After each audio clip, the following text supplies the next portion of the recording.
Hello, everybody. Welcome into Sports by GSMC Podcast Network. I am your host, Jeremy Lapidus. Today is Monday, November 11th. Hope everybody had a wonderful weekend. Happy Veterans Day to everybody out there. Today, we have a massive show. It is a big college football show today. We're going to go over our top 25 after another wild weekend where, once again, chaos reigns supreme, seeing two of the top 5 teams fall. One undefeated go down. A crazy weekend in college sports. We'll get into winners and losers as well as that top 25 before turning our attention to the NFL. Lots of storylines going in through there. Which coaches should be fired, might be fired. We'll take a look at the hot seat today, as well as some quarterbacks that might have started their last game and some quarterback controversies from around the league. But before we get into any of that, remember, if you would like to be an even bigger part of the show than you already are, all you need to do is go to gsmcpodcast.net. Or if you are on YouTube, you can use that super chat feature. If you do either of those two things, a message should pop up on the bottom of the screen for you, me, and everybody else around the world to see. If you do have a burning question about sports, anything at all that you would like to ask, go ahead and throw that in the comments. Throw it in the chat. I will get to it as soon as I possibly can.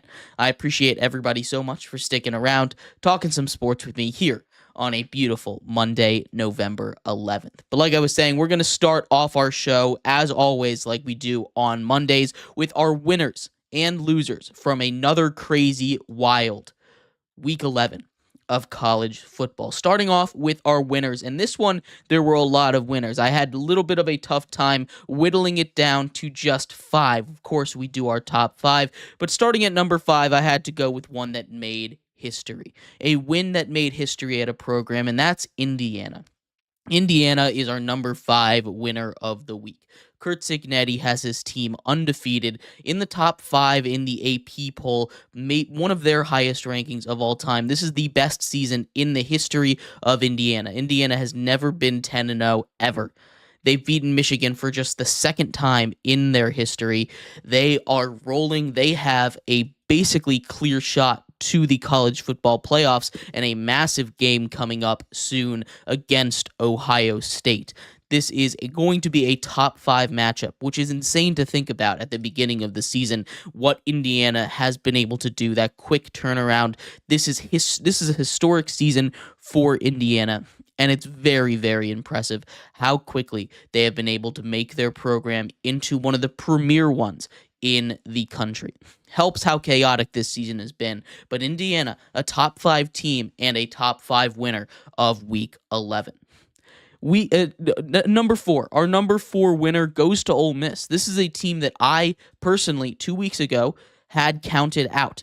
They come into Arkansas and they demolish. They seem to have figured something out. Arkansas, a place that's tough, a place where Tennessee lost, a team that's ranked at number 6 in the AP poll currently. We'll see where they're ranked by the College Football Committee when that comes out tomorrow. But Ole Miss comes in and for the second week in a row dominates a team that at least I thought they would have a little bit of trouble with. Obviously, Arkansas is not at the same level of Georgia. Georgia is a much bigger beast, a top 5 team, a team that had not lost to anyone that wasn't named Alabama since COVID. This was a incredible win for this Ole Miss program. They lose Jackson Dart in the first series of the game to injury on an interception that he throws, and I saw that and I said, "Oh my goodness, this is it. Ole Miss is cooked." And after that, they played a near flawless game. Backup quarterback came in for a drive. He led them down the field. Then Jackson Dart came in. Didn't seem like he missed a beat.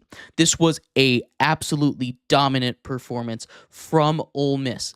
Offense, defense, special teams, all 3 units of the field. They came out there and they did their job, winning a massive game at home over a Georgia team that, kind of needed that win. This was a game that Ole Miss, if they had lost, would have been eliminated from playoff contention. They had their backs against the wall. They did what they needed to do against, again, a really talented Georgia team, one that gave Texas its only blemish on the year so far. They go out there, dominate, absolute domination. Ole Miss really showing why they were ranked so high earlier on in the season before suffering a couple of losses. At number 3, we have Colorado. Dion has his boys going. That was a tough game, and a lot of people don't realize how tough of an opponent Texas Tech is. Texas Tech has just come off of a win, spoiling the undefeated season of Iowa State. This is a really good Texas Tech squad, and we saw that. Despite how good, especially the defense of Colorado was playing, you saw Texas Tech jump out to an early 13-0 lead. That usually for a lot of different programs, and definitely for Colorado even last year, would have been a death sentence. Instead, Colorado comes out after that third straight scoring drive, and they shut it all down. They don't let them score for the rest of the half. Basically, this is an absolute masterclass in not getting down on yourself. It seems like nothing was going right for Colorado. It seemed like Texas Tech at home was rattling them with their tortillas. But then they come back on the road from a 13-point deficit, and they find a way to win by multiple scores. It got a little sketchy there at the end, but a scoop and score by that defense at the end, not to mention the other turnovers that they caused along the way, led to a very much needed victory, and that was the hardest game they have throughout the rest of the year. Colorado now has a very clear path to the playoff. They just need to win out, and then they're in. That was a massive performance from them. I don't know if they're a guarantee, but with that win, I think they have a better shot than not of making it to the college football playoff, especially with the way that BYU looked this week against a Utah team that had kind of been struggling. I know it is, a rivalry game in the Holy War over there, and that was a really, really fun game. One that I think BYU probably should have lost, regardless of that holding call or not. The way that they mismanaged their timeouts, especially at the end of that first half, was criminal. And I really love the way that Utah and their quarterback Rose came out and played, especially in the beginning of it. But this is not about BYU. This is about Colorado. Colorado showed me a lot of good, and they've been playing a lot of good all season long. I think they are the favorites to come out of the Big 12, and I think they beat that BYU team if it comes to it in a rematch. At number 2. Our number 2 winner is Clemson, and it might not seem like Clemson was a huge winner this week. They escape after a very poor performance, especially offensively, against Virginia Tech, a very, not consistent Virginia Tech team. They don't allow an offensive touchdown until garbage time. That defense showed me something that I haven't seen all season long against quality competition. Virginia Tech is not the level of a Louisville. Virginia Tech is not the level of a Georgia, the teams that have handed Clemson their 2 losses this season. But Virginia Tech is a solid football team. They're a team that could give you some trouble if you let them give you some trouble. And Clemson, after a loss, bounced back. And not only did they bounce back, but Pitt lost.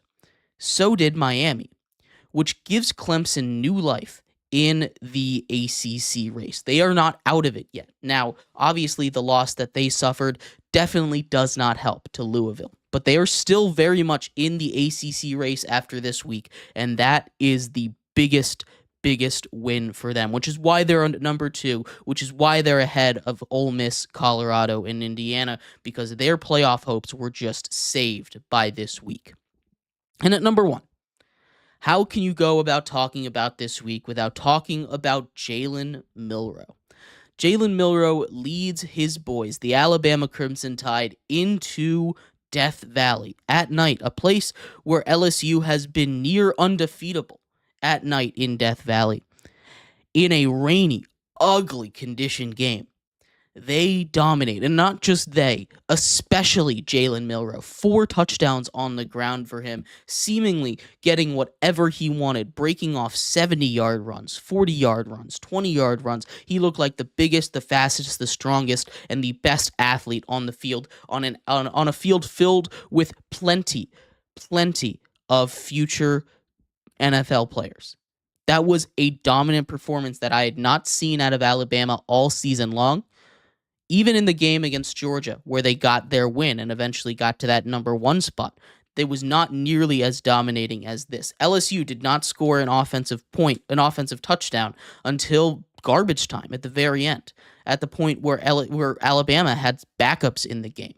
That was as dominating as a victory and as big of a game as you possibly could, and Jalen Milroe played absolutely phenomenal. I thought that LSU defense might give him some fits. He's had some games where he's been inconsistent, but he came out there and he showed us why he and Alabama you just don't want to give life to. And that's something that this 12-team playoff has done. In a 4-team playoff, Georgia, Alabama are done. They're out of it. Really, it's kind of down to the undefeated teams in Oregon, to Oregon, Ohio State, Texas, and whatever undefeated team they want to throw in there next. But in a 12-team college football playoff, these dangerous teams that slipped up once or twice get a chance at it, which is why I love this extended playoffs, especially this year, the way that we're seeing it. This is a massive, massive win for college football, and Jalen Milroe, what he did in that game makes him the biggest winner of the week. Up next, we have our losers, of course. We're going to take a quick break before we get to it. Top 5 losers of the week coming up next. Make sure you stick around for that here on Sports by GSMC Podcast Network. I feel like I'm losing my mind. Is everybody in the world blind? Please, Lord, give me a sign, a sign. I feel like I'm losing my mind. Is everybody in the world blind? Please, Lord, give me a sign, a sign.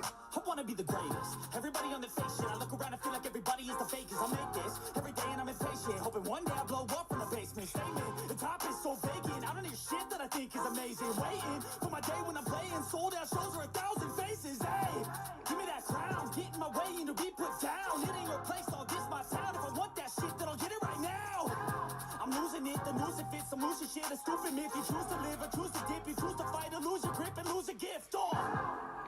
I feel like I'm losing my mind. Is everybody in the world blind? Please, Lord, give me a sign, a sign. I feel like I'm losing my mind. Is everybody in the world blind?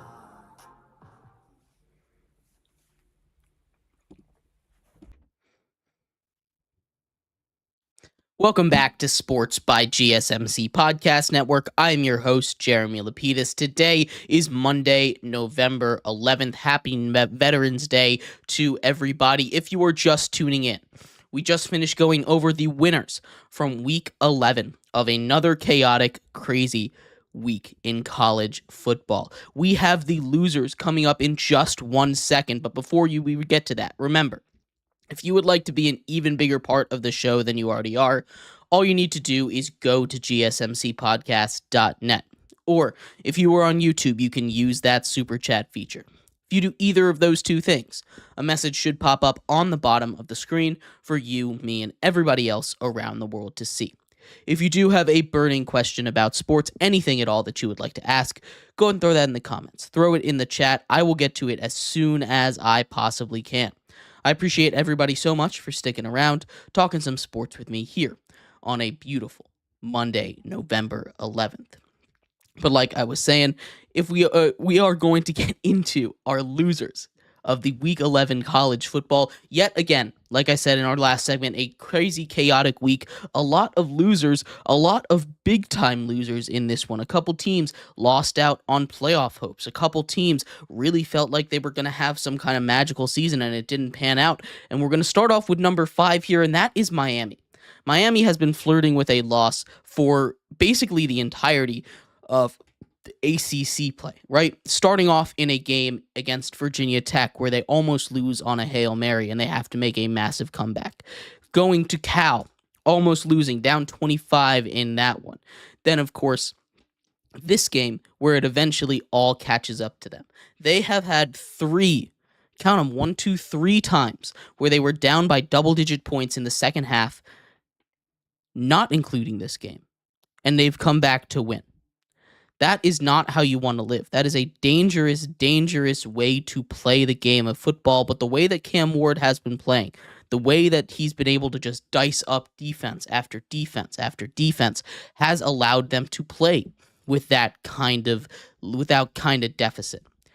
It finally caught up to them against Georgia Tech. Georgia Tech absolutely burns them on the ground. That defense could not stop Haynes King. They could not stop that run game. Over 250 yards on the ground for a Georgia Tech squad that needed it in the worst way. Now, this doesn't make them contenders for the playoffs, contenders for the ACC or anything like that, but you can see the vision. They've taken care of now 2 top 10 opponents this season. Obviously, one of them very fraudulent in Florida State, as we now know, but still, this is a very, very impressive team, and they're only going to get better.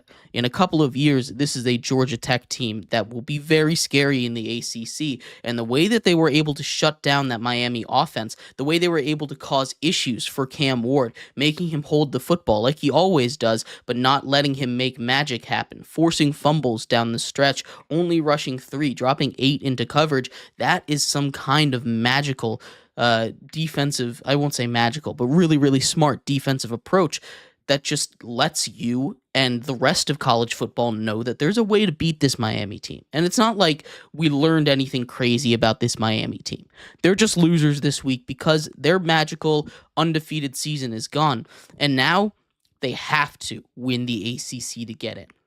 And not only does this hurt Miami, but it hurts the rest of the ACC as far as it being a 2-bid conference. There was a chance before this week that if Miami went undefeated and say SMU came in and won the ACC championship, that Miami could get in as an at-large bid. That's not happening anymore. Miami needs to win. The ACC is going to be a one-bid league, which means 9 spots, not including the conference champions. Take out the 5 of those, not including Notre Dame. That means there's going to be an extra 6 spots to split between the Big Ten and the SEC at the end of it, which is kind of what we knew was going to happen. I'm curious to see how that split happens, but that's besides the point. Miami is our number 5 loser of the week. Our number 4 loser of the week, I'm not giving it to a whole team because I really thought the Georgia defense played good. I'm giving it to Carson Beck because he cannot continue to go out there and turn the ball over, not be smart with the ball the way that he has been for the last 4 straight games. He's turned the ball over at least 3 times in each of the last couple of games against really quality SEC opponents, but that defense has been able to step up and make it so that they are able to overcome those mistakes. Ole Miss did not let them do that tonight. They did not let him do that this week. And Carson Beck, if he wants to be this Heisman level, NFL level quarterback that he was being hyped up to be at the beginning of the season, he cannot allow himself to continue to make these same kind of mistakes. Carson Beck is our number 4 loser of the week because he has consistently put Georgia in a situation where now they have 2 losses on the season.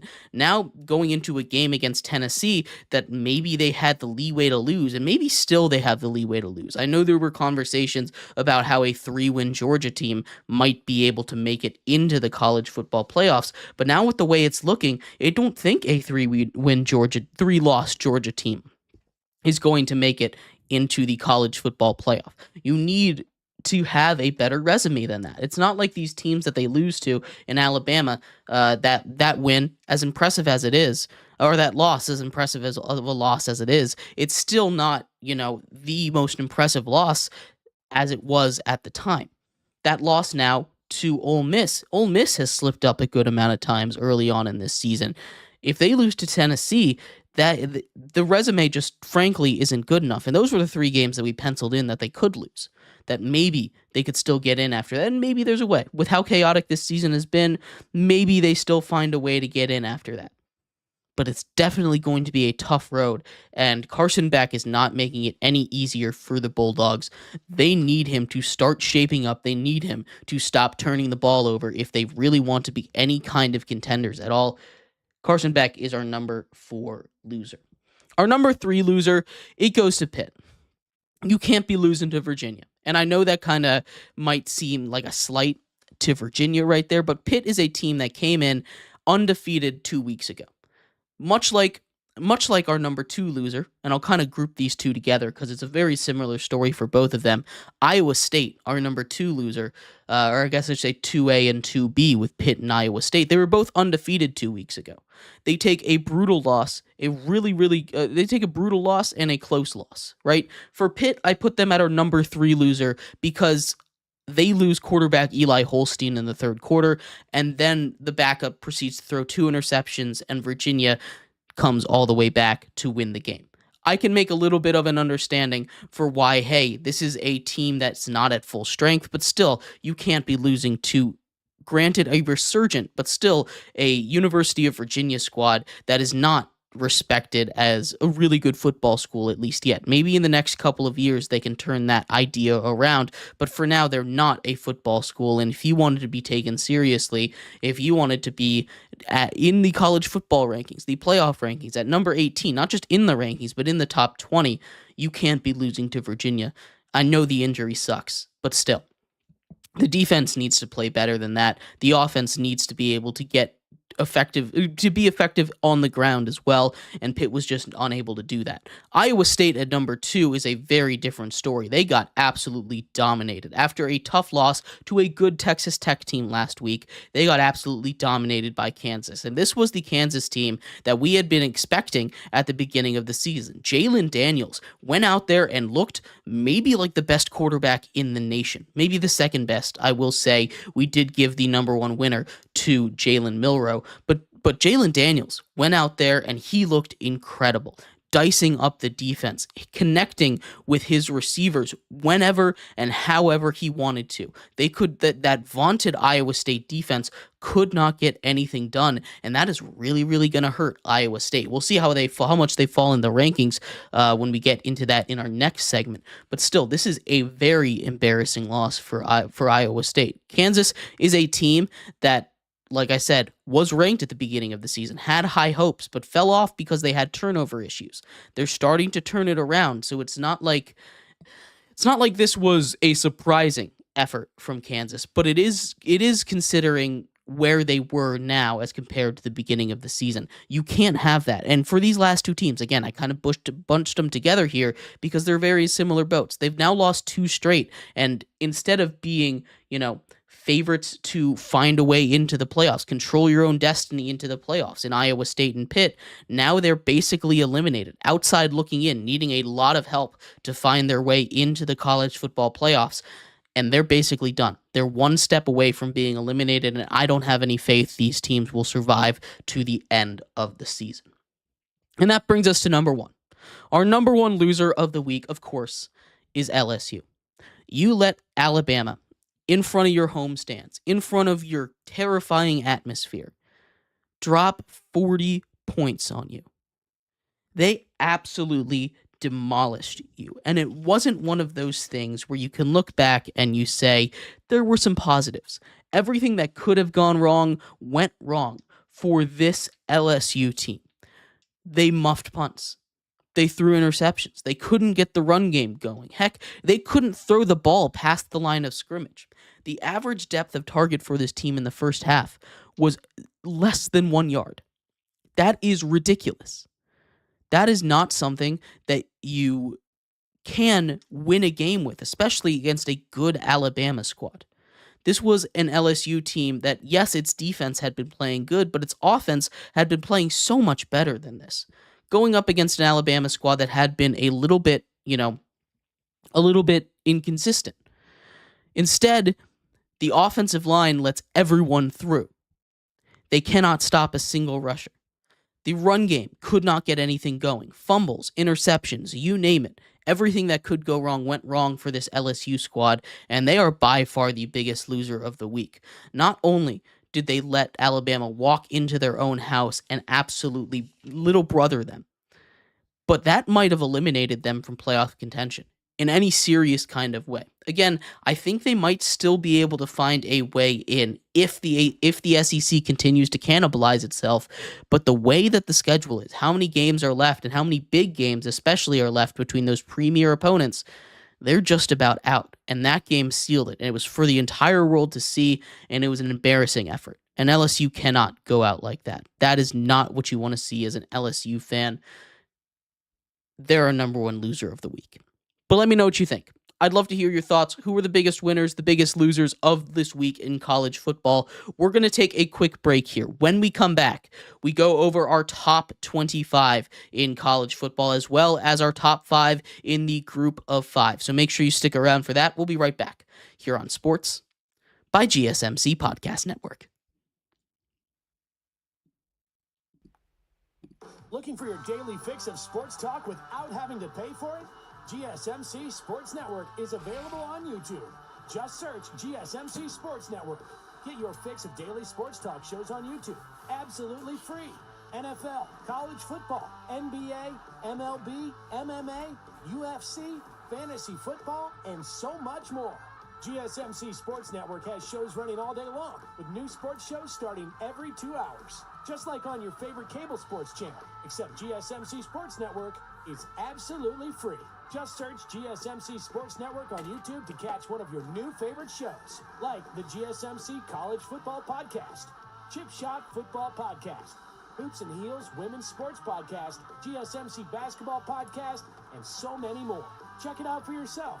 GSMC Sports Network, now available on YouTube absolutely free.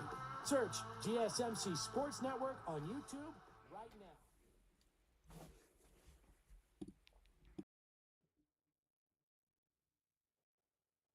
Welcome back to Sports by GSMC Podcast Network. I'm your host, Jeremy Lapidus. Today is Monday, November 11th. Happy Veterans Day to everybody. In this if you're just tuning in, we just went over our winners and losers for Week 11 of college football. In this segment, we finish up our college football for the day, talking about our top 25. Fresh off the presses here, a new top 25 list for you in just 1 second. But before we do, remember, if you would like to be an even bigger part of the show than you already are, all you need to do is go to gsmcpodcast.net. Or if you are on YouTube, you can use that super chat feature. If you do either of those two things, a message should pop up on the bottom of the screen for you, me, and everybody else around the world to see. If you do have a burning question about sports, anything at all that you would like to ask, go ahead and throw that in the comments. Throw it in the chat. I will get to it as soon as I possibly can. I appreciate everybody so much for sticking around, talking some sports with me here on a beautiful Monday, November 11th. But like I was saying, in this segment, we get into our college football top 25. It has been 1 week since we last did our rankings, and yet again, chaos has reigned. 2 of the top 5 teams from last week have gone down. Who's going to fill in their spots? But before we do that, our group of 5 top 5 here for you. At number 5, Louisiana. They continue to dominate. As a group of 5 team that still has an outside shot to get into the college football playoff. The Sun Belt has taken a bit of a hit from last season as far as overall skill, but Louisiana has absolutely dominated. That team continues to go really to beat everybody, not just beat, but demolish everybody, demolishing a really good Arkansas State team that had been all but undefeated in conference play so far. Louisiana showing that they deserve a little bit of respect as far as conversations go in the college football playoff talk. Tulane at number 4. Once again, another kind of team that we continue to talk about. They dominate just about everyone they play, and I think they're one of the more prolific offenses in the sport. Excuse me. At number 3, Washington State. Just again, in that pack too, there's winners and there's losers, right? Washington State has taken it in stride, and they continue to show their premier program, ranked in the college football playoff poll right now at 21. We'll see what happens after this week if they move up or not into the top 20, but they're a real threat. They're one loss this season, of course, coming on the road to Boise State. Army at number 2, still undefeated. They get past probably their toughest opponent of the season. Their whole season is going to come down to that game against Notre Dame. That's what we're waiting on. Maybe a lot of the entire college football playoff rankings. College football playoffs as a whole are going to come down to that Navy Notre Dame game. It's definitely going to determine if Army, if Army has a chance to get into the playoffs, if Notre Dame has a chance. That's what it's going to be, because Notre Dame wins and they're in. And of course, number one, Boise State. Boise State arguably deserves to be a top 10 team in the entire nation. I understand if you don't think that. I don't think that, but you can make that argument. Boise State has one loss all season. It's to Oregon, and they are by far the best Group of Five program. Ashton Jeanty still needs his respect as a Heisman candidate. He deserves it. Absolute domination week in, week out. Escape with a tough victory against a tougher than you might expect Nevada team. Boise State is number one. But getting into the top 25 here, Louisville makes their reappearance into the top 25. Last week, I told you how I don't think 25 teams deserve to be ranked, and I still feel that. I still feel that that 25 teams don't deserve to be ranked, and yet 25 is the number that we need to come up with. This 25 spot is one that I had a lot of trouble with. There were 24 teams that I felt pretty comfortable writing down on my top 25 list, but 25, there wasn't really a spot.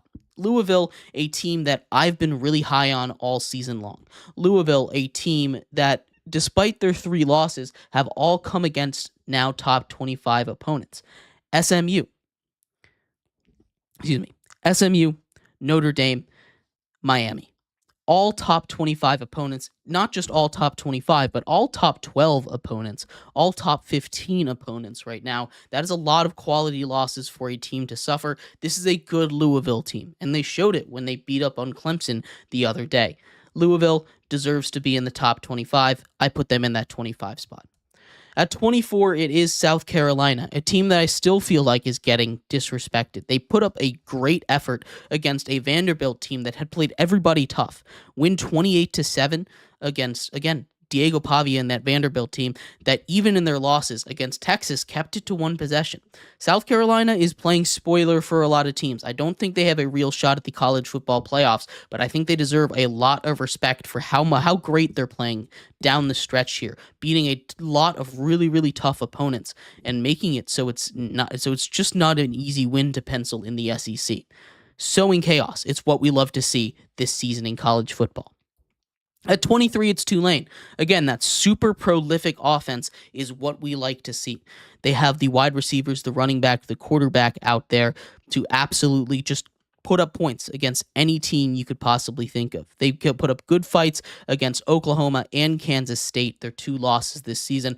Tulane, as a Group of 5 team, deserves a little bit more respect. They still have a tough role to get in because they have those 2 losses, but they're not out of it yet, and I think we need to put some more respect on their name. 22, the Cougars. Big fan of I'm a big fan of this Washington State team. I think they might be the most dangerous. They might be the most dangerous team in the Group of 5 outside of Boise State. Now, the reason I don't have them ranked higher than Army is because Army is undefeated. But this is a Washington State team that I think can go pound for pound with a lot of Power 5 teams. This was a Power 5 school last year. Now they're relegated to the Group of 5. I think they, again, need a little bit more respect. 21 goes to Army. They do what they do, and they do it better than anybody else. That triple option, holding the ball, running the ball, they do it better than anybody. They had a 13-minute and 54-second long drive. The 21 plays, they marched down the field, held it for an entire quarter. That is how you play Army football. And it's not the most exciting, it's not the most flashy, but you can't argue with the results. They're undefeated. They're ranked in the top 25 in the college football playoff poll, and they're going to go up again. This is an absolute specimen of a team, really. There's no other team out there that can do what they do, and as long as they keep marching forward, as long as they keep playing the way that they are, they're going to be a very, very tough team to beat. At 20 is Iowa State. They made our loser list at number 2. They've lost 2 straight games. They dropped all the way from the top 10 to number 20 in just 2 weeks, falling 6 spots this week after falling 5 spots last week. That is not the way that you want to go, and I'm not sure if this free fall is going to stop. I think they've lost basically all of their chances to get into the college football playoff. And honestly, I wouldn't be mad if you dropped them completely out of the rankings entirely. The way that their defense played against Kansas was awful. They need to play better than that because that's the heart and soul, the pride of that team. Iowa State's supposed to be better than that. They're back down to number 20. And 19's Clemson. They're up one spot. Again, a gritty win against Virginia Tech. They don't allow Virginia Tech to score an offensive touchdown until the waning moments of the game. They came out there flat in the first half. Their offense couldn't get anything done, which is concerning. But they were able to turn it around in the second half, get some points on the board, walk out of Blacksburg with a comfortable win. At 18's Kansas State, they had a bye last week. They stay where they were. I'm still not convinced about this Kansas State team. They're coming off of a loss to Houston, which is never good, but they're not out of it yet. And if a couple things slide their way, they could find their way in the playoffs. At 17, it's LSU. We talked a lot about how disappointing LSU was. They could not seemingly hold on to the football. Everything that could have went wrong. They're down 8 spots, the biggest fallers of the week. It really is a shame, because I was very high on this LSU team, but they showed me that they're just not there, and that seems to be what happens to a lot of Brian Kelly teams, which I guess is fine. That's the kind of coach that he's going to be. At number 16, it's Texas A&M, and I think, and this is a very weird team for me to rank. They're on a bye. I talked about it last week. I think this is a better team when Connor Wegman is in at quarterback. All of their biggest wins against LSU, have come in with him at quarterback. Not to say that this team is bad without him, because clearly they're a very, very talented team. But this team, I think, sold a lot of its ability to, at least its self-assured run, its self-controlled run to the top of the SEC by playing 2 different quarterbacks a whole bunch of different times. I don't know what they're going to do coming out of this bye week, but they have a tough game coming up against Texas. At 15, it's Colorado. How about Colorado? We talked all about them in our winners segment. They were our number 3 winners of the week. That defense played phenomenal. They still have a little bit of an issue. They had they've had taunting penalty issues now twice. That's taken touchdowns off the board. It didn't matter in this one. They still found a way to win against a really, really good Texas Tech squad. Colorado's at number 15, and they're climbing. I think they have a pretty clear path to the playoffs.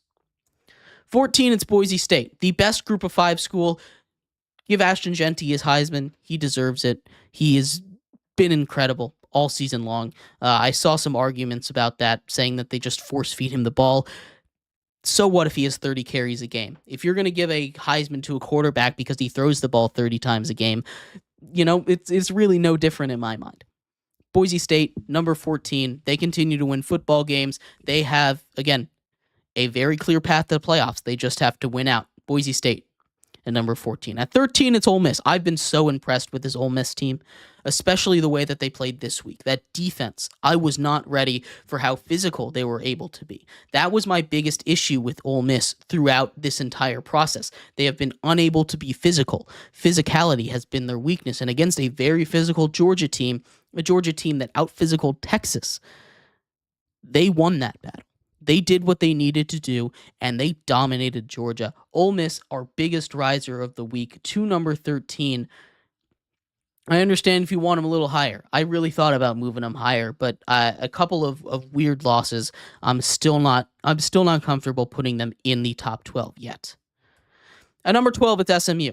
SMU comes into this week off of a bye. They're only up 1 spot this week, but they hop into that number 13 spot, number 12 spot. They found a way to win the bye week. With Miami going down, they might come in as the favorites for the ACC. They have a much easier path to the ACC, to the top of the ACC now. They already controlled their own playoffs. They already controlled their own destiny. They just had to win out.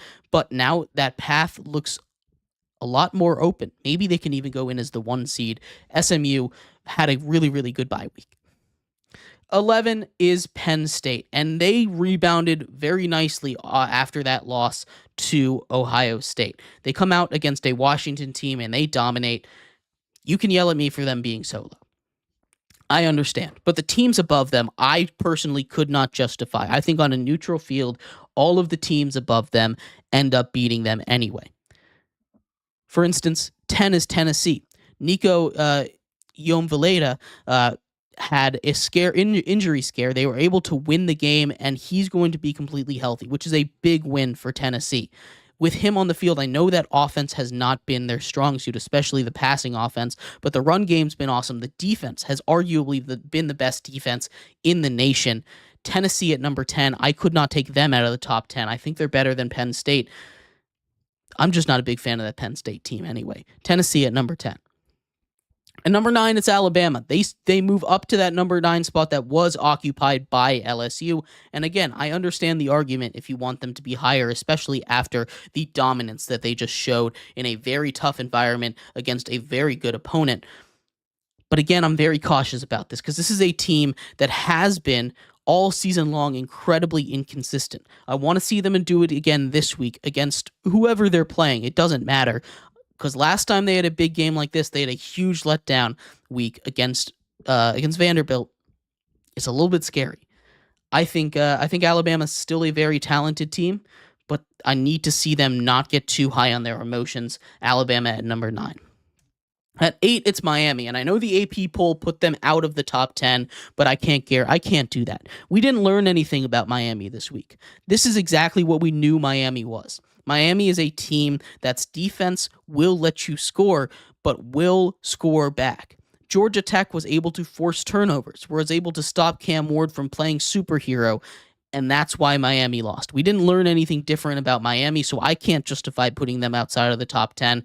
Again, I understand if you do, but Miami at number 8 is as low as I was willing to put them. And the same goes for number 7 with Georgia. They get dominated. Carson Beck not playing really good football at all. The way he's been turning it over is inexcusable, and I'm well aware of that. But that Georgia defense, that Georgia physicality, the way that they've been able to handle business against some other really top teams, that resume speaks for itself, and I think Georgia still deserves to be in the top 10. 7, I understand if you're not happy with, but I can't put them below 9, below 10.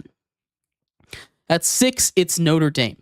Notre Dame, after that loss to NIU, seemingly has figured something out. That offense has turned a corner. I know it was against Florida State, but putting up 52 against any opponent, especially a Power 5 opponent, is never anything to do, and is never an easy task. And the way that they have been dominant all season long, outside of that one game, I love this Notre Dame team. I think they're a real national title threat. At 5, it's BYU, and this is where the shakeups to the top 5 come. First of all, before we get into it, this Jersey game between in the Holy War, Utah and BYU, it was awesome. That bright blue versus bright red, one of the best Jersey games that I've ever seen. Completely regardless of my point here, BYU found a way to win. They probably did not deserve to win that game. In fact, they did not deserve to win that game. They got bailed out by the refs. It was a holding call. You can say what you want. It was a holding call. BYU goes out there after mismanaging it, after being down. They hold Utah to 0 points in the second half. The way that Utah was able to move the ball up and down the field in the first half, you thought it was over.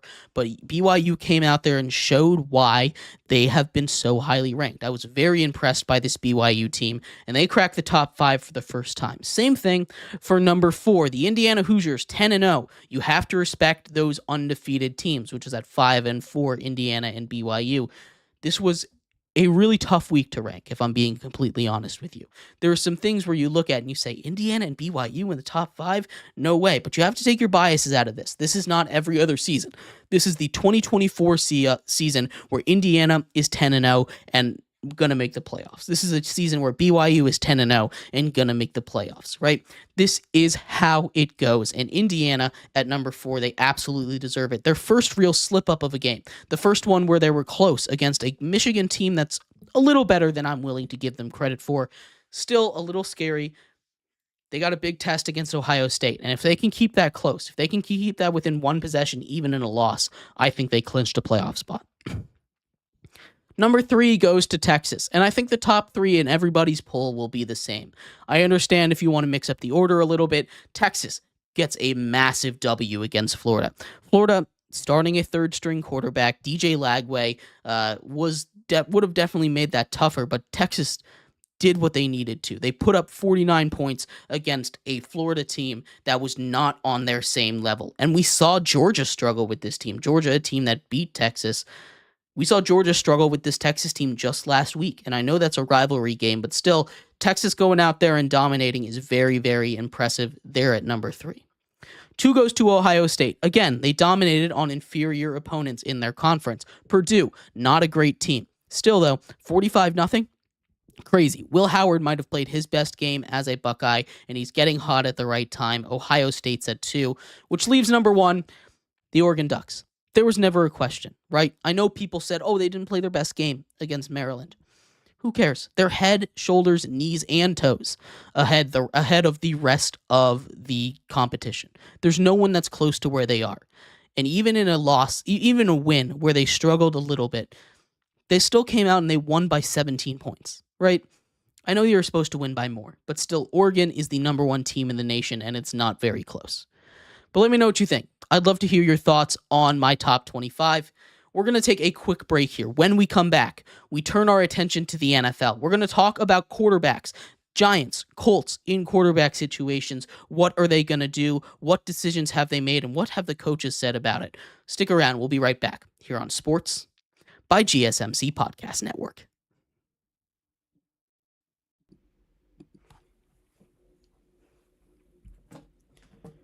For the best and latest podcasts available anywhere, go to the podcast app on your cell phone and type in GSMC to access free content-rich podcasts on health and wellness, book reviews, sports, entertainment, relationships, social media, movies, technology, finance, and even weird news. Subscribe and download the GSMC Podcast Network's family of shows, available everywhere podcasts are found.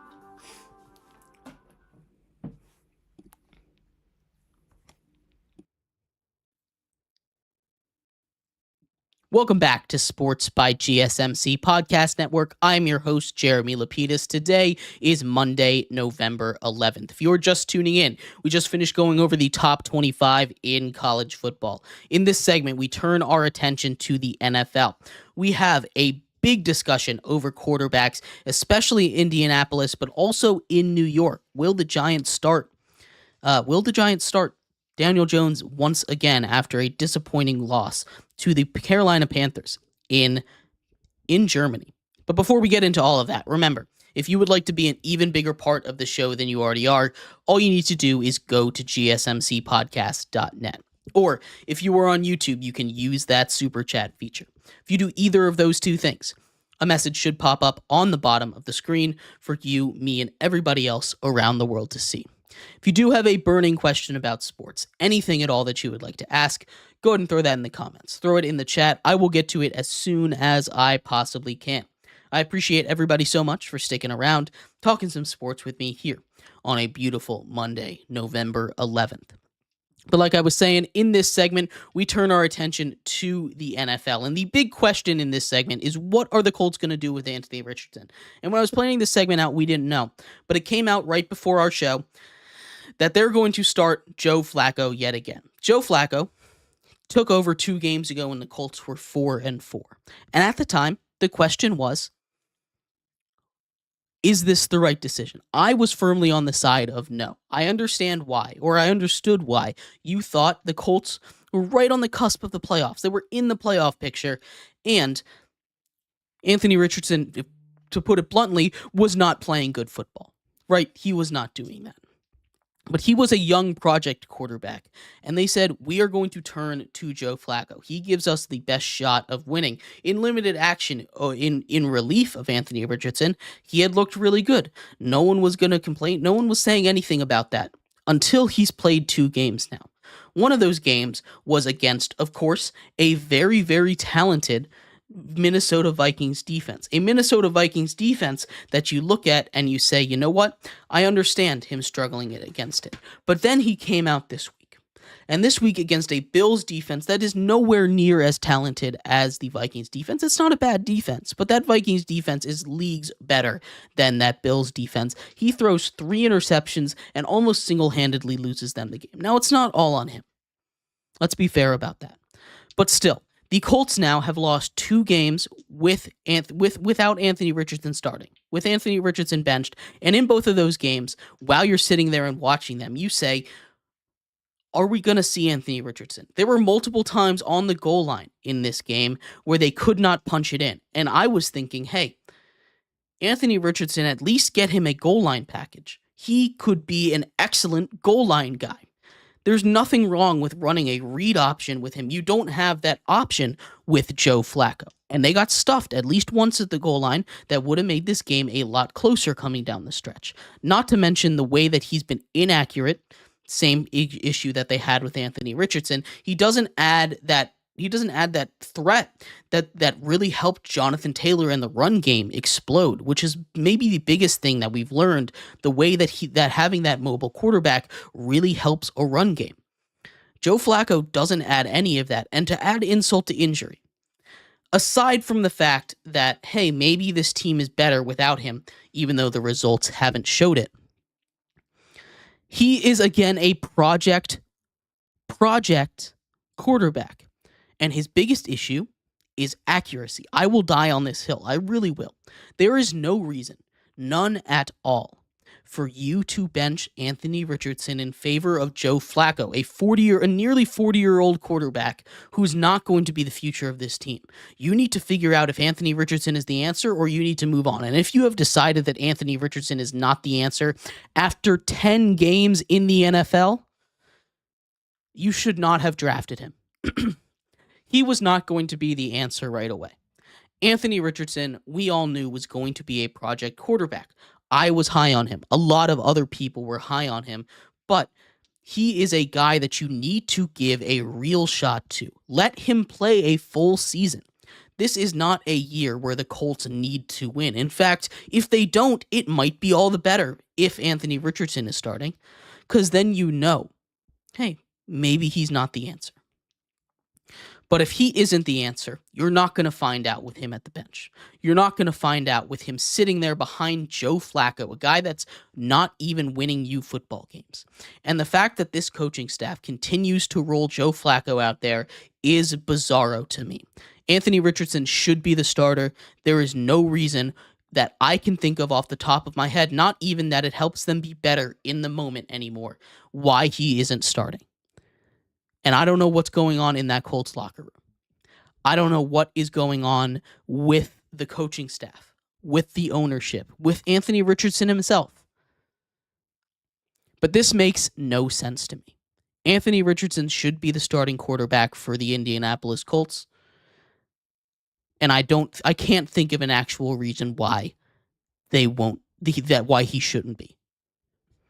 Outside of Indianapolis, there were other quarterback questions to answer, namely with the team behind my head, the New York Football Giants. Daniel Jones goes out there and plays one of the worst games of his career. Daniel Jones goes out to Germany in a game where the Giants should have won, to be completely honest with you. They find a way to snatch defeat from the jaws of victory, which, classic Giants, right? Daniel Jones plays atrocious. He could not get the ball to where his receivers needed to be. And regardless of the 2 interceptions, one of which wasn't really his fault, getting the turnovers out of here.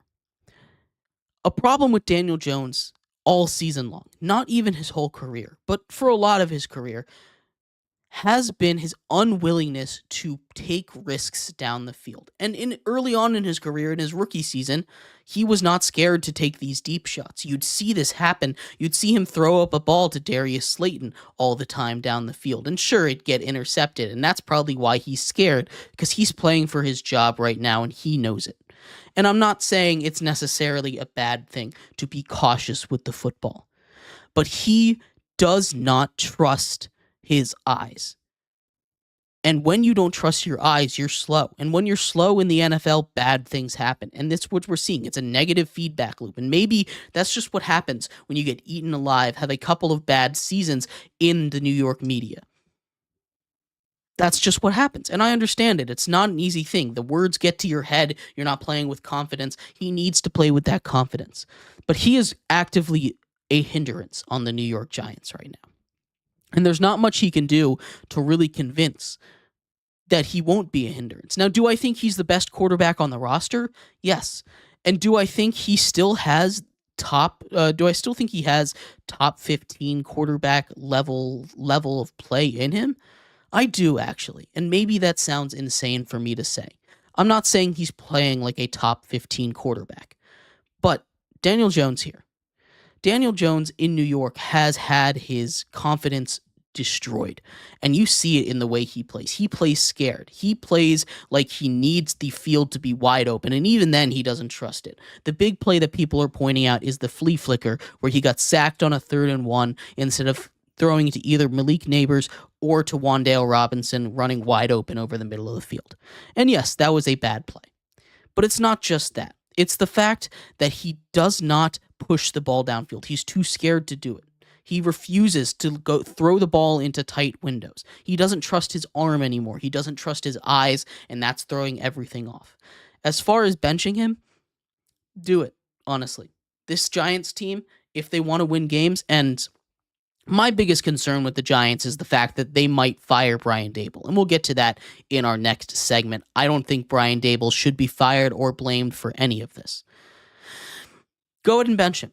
Don't bench him. It doesn't matter. This team isn't going to make a huge difference with Drew Lock or Tommy DeVito. In fact, I think Drew Lock might even be a worse quarterback than Daniel Jones. But you have to take a look at everything involved, and he's probably going to remain the starter. So with those two quarterback situations, I don't think you need to change the Giants one. You could. I'd understand why you would, but I don't think you do.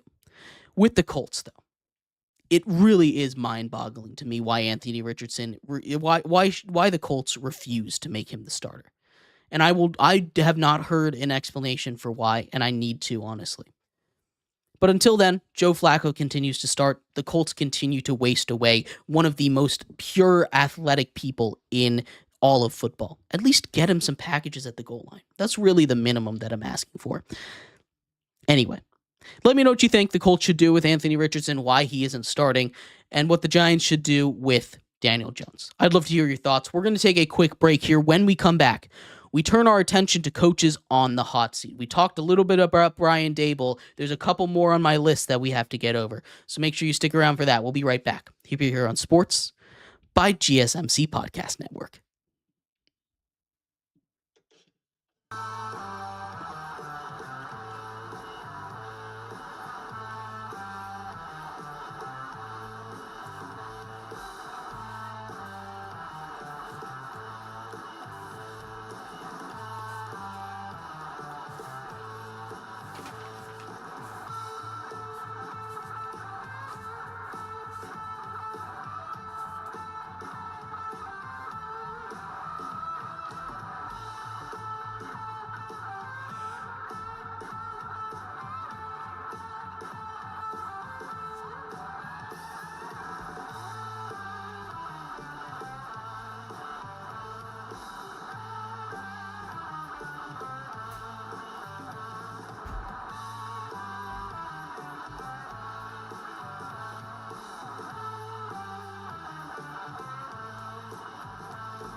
Welcome back to Sports by GSMC Podcast Network. I am your host, Jeremy Lapidus. Today is Monday, November 11th.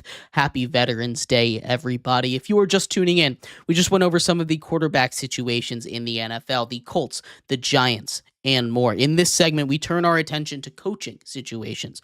We have 7 coaches, in my opinion, that are on the hot seat or should be on the hot seat. We'll talk about all of them, what I think their team should do, and if they fall into the fire now or fire later or fire never category. But before we get into that, remember, if you would like to be an even bigger part of the show than you already are, all you need to do is go to gsmcpodcast.net. Or if you are on YouTube, you can leave a tip or donation through that super chat feature. If you do either of those two things, a message should pop up on the bottom of the screen for you, me, and everybody else around the world to see. If you do have a burning question about sports, anything at all that you would like to ask, go ahead and throw that in the comments. Throw it in the chat. I will get to it as soon as I possibly can. I appreciate everybody so much for sticking around, talking some sports with me here on a beautiful Monday, November 11th. But like I was saying, in this segment, we get into our final show, which is the NFL Hot Seat. 7 coaches on the NFL Hot Seat right now. We're going to start off with Brian Daboll, because we already talked about him a little bit in our last segment. There are 3 categories that we're going to use for this segment. One of them being fire it now. Fire at the end of the season, or let them keep their job. And Brian Daboll, I think, falls into the let them keep their job situation. As we talked a little bit about in our last segment, the problems are not on Brian Daboll. Brian Daboll is a really good coach. We've seen that time in and time again, the way that he's able to keep that locker room into it, the way that the players care, the way that guys like Tyrone Tracy and Malik Neighbors care when they make a game-losing play. This is how you can tell that he has not lost the locker room, that he is building a good culture, and that regardless of if the team is bad, he should not get fired. I'm a little scared the Giants are going to do it. I really hope they don't. He should not get fired. Staying in the NFC East, we have Nick Sirianni and the Eagles, and that sounds a little bit weird, right? To say that Nick Sirianni, a coach with a 7-3 record, he's on the hot seat right now. It's coach with his team second in the NFC. Should be fired. He is on the hot seat, though, because the players clearly don't like him, and he makes these bad decisions all the time. He has almost lost them and has physically lost them football games already in this season. He has almost lost them more than the couple of handful of games that he has already lost this season. He lost the game against the Atlanta Falcons. That is not really a question in my mind. He almost lost them the game against the Jacksonville Jaguars. That is inexcusable. Nick Sirianni is a coach that I don't think you can fire while they win. And it sucks because he's probably going to stay around. But he deserves to be on the hot seat because the locker room clearly does not like him. Jalen Hurts and him have issues, and you need to choose between a quarterback and a coach. You go with the quarterback in this situation. He clearly is not the answer, and while he does a lot of things right, he's very good at managing. He's got a good staff, and that team is filled with talent. I think if they're able to go get a high-end coaching candidate, they should go and do that. He is in the fire later category. Fire at the end of the season. There's a couple other coaches in that category, starting off with the Colts head coach, Shane Steichen. I don't think he should get fired. He's in the same category as Brian Daboll, but the way that he's coaching his team, the way that he's making his decisions, the way that he's deciding with his quarterback situation makes me put him on the hot seat just a little bit. He feels panicked in his decision making, and it's not a good look. I don't think he should get fired just yet, but it is something to keep an eye on. And the last one that I think should be in the fire at the end of the season situation, that's going to go with Mike McCarthy and the Cowboys. Mike McCarthy clearly is not the answer. The Cowboys' entire team has gone in a very steep downhill this entire season. Everything that can go wrong has gone wrong. Dak has gone out. The offense has become incredibly ineffective. They can't beat man coverage. The defense has fallen off of a cliff once Dan Quinn left. That is a team that needs a lot of help and needs a complete shakeup, and I hope Jerry Jones makes the right decision. They need to fire Mike McCarthy at the end of the season. Right now, it won't make a difference, but at the end of the season, they need to. And the same thing goes for Antonio Pierce and the Raiders. The Raiders are in a weird situation because he's kind of a first-year head coach, although he was the interim coach last year. The Raiders seemingly did not want to hire him. They still ended up hiring him because Max Crosby and everyone on that team threatened to ask for a trade if they didn't hire him. It doesn't seem to be working. I think the front office is going to have a quick trigger with him, and I don't think he's going to be on the team anymore. Which leads us with 2 more, and I think these 2 coaches, the biggest offenders, need to be fired mid-season. We're going to start off with the Jags. Doug Peterson has got those boys playing a little bit better, but he should not have survived that London trip. There is no way he should have survived that London trip, and that Jaguars front office needs to fire Doug Peterson right away. Doug Peterson, as a head coach, has become ineffective. He's not making the right decisions. The offense is not working the way that it did just a couple of years ago, and he did a good job, getting them away from Urban Meyer. But they need someone that's going to be able to make that offense and that defense play better, and he is just kind of a washed coach at this point. Which brings us to our final and our biggest coach that needs to get fired, which is Matt Eberflus. Not just Matt Eberflus, but Shane Waldron, that entire Chicago Bears coaching staff, they have lost the locker room. And that is the biggest thing that tells you when a coach is done. That locker room is gone. Players are quitting in the middle of games. They're not giving their full effort. Caleb Williams, not happy with him. This is a new team, basically, that got drafted this year, got formed this year, and everyone is not having a good time. That defense is playing great. Keep the defensive coordinator if you want, but Matt Eberflus needs to be gone. Offensive coordinator Shane Waldron needs to be gone. The Bears need to move on if they want to not ruin Caleb Williams' career. And I'm honestly shocked that Matt Eberflus still has a job after the way that these last couple of weeks have gone. It's awful. It really is. They need to make a change now. That's the NFL hot seat for you. Thank you, everybody, so much for tuning in to today's show. I appreciate all of you for sticking around on a beautiful Veterans Day. Hope you're having a great holiday. You've been listening to Sports by GSMC Podcast Network. I've been your host, Jeremy Lapidus. You all have a great rest of your day. We'll be back tomorrow with NFL winners and losers, the NFL power rankings, and a review of the Monday Night Football game between the Dolphins and the Rams. Should be a good game tonight. Go watch football. Go enjoy a great day of sports. You all have a good one. Bye-bye.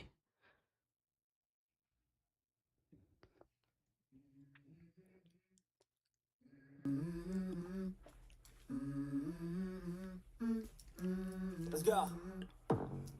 I wake up to a little bit of drool on my pillow, feel like it's gonna be a bad day. Yeah, I'm tired of shit, and the coffee ain't hit yet, damn, ain't that great.